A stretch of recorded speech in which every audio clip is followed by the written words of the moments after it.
చూసావా అక్కడ చూడే కావాలంటే కొత్త కలవడం పెట్టారు.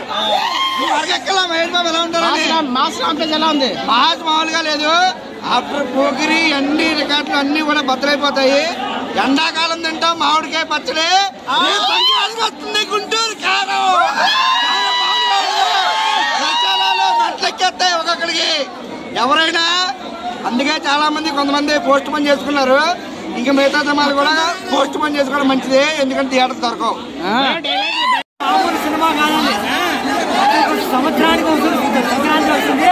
ఈ Sankranti special Mahesh Babu dance special cinema అవుతుంది. బొమ్మరెడ్డి సినిమా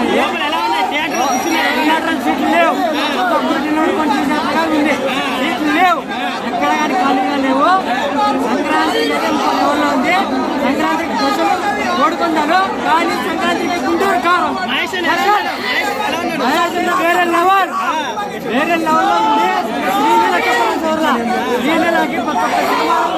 లెవెల్ ఉంది. ఈ సినిమా ఇంకా జగపతి బాబు కానీ ప్రకాశ్ రాజు కానీ వేరే లెవెల్ యాక్టింగ్ చేయను. మొత్తానికి blockbuster hit cinema. Ramya Krishna ఇంకో లెవెల్లో ఉంది. లాస్ట్ టెస్ట్ పెట్టినారు, అది ఇంకో లెవెల్కి పోతుంది. వాళ్ళ దేవసేన అవుతుంది, వాళ్ళ దేవసేన అవుతుంది. 500 కోట్ల కాదు, అంతకు మించి ఉంటారు. మనకు సంక్రాంతి కోరుకుంటే ఇదే ఇక్కడ చాలా కాటుకుంది. సంక్రాంతి అమ్మమ్మగుడు బ్లాక్ బస్టర్ జై బాబు జై బాబు. కానీ ఊరా మాస్లా దిగిట్టు క్లాస్ లో దిగుతానే ఏమల్లే మేడం, ఊరా మాస్టర్ జై బాబు జై బాబు.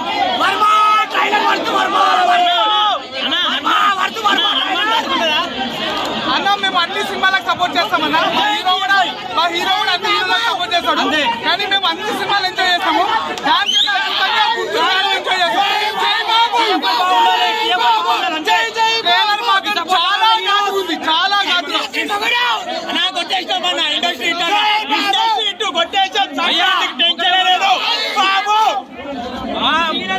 పిల్లలంటే మా బాబుకు మమకారం వచ్చింది.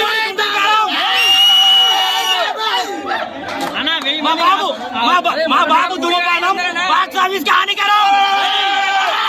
జై టిఎఫ్ఐ జై సినిమా. తాగితే హానికరమా అన్న? బీడీ తాగితే హానికరమా? మా బాబు బీడీ తాగితే బాక్స్ ఆఫీస్ కి హానికరం. ఒక్కటే మాట, కుర్చీ మాడతాడు గుంటూరు కారం పెడతాడు. మహేష్ బాబు సంక్రాంతికి దిగితే అందరు హీరోలకు హానికరం. అందరికి ఏ హీరో సినిమా వచ్చినా హానికరం. మహేష్ బాబు సంక్రాంతికి దిగిండు కాబట్టి, ఘాటైన గుంటూరు కారంతో వచ్చింది కాబట్టి అన్ని మడత పెట్టి పట్టిస్తాడు. కుర్చీ మడత పెట్టి వేరే లెవెల్